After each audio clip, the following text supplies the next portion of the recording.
So according to this website, in order to make quick congee, all I need to do is to freeze the rice first. I just wash it and freeze it, and then it only takes 20 minutes on the stovetop. Okay, so this is my rice. Washed it. We're gonna put it in the freezer.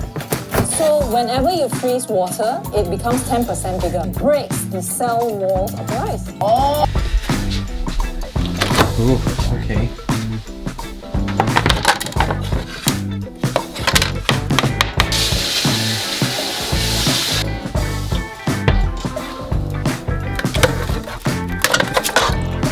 There you go.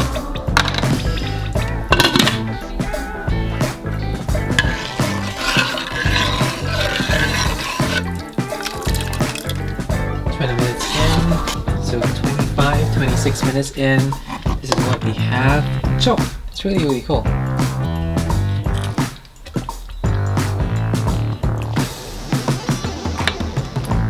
So this is chok, or congee. So smooth. Good stuff. For my sadness of face, the heart is made glad. Sadness of face, heart makes glad. I tried adding some corn into it.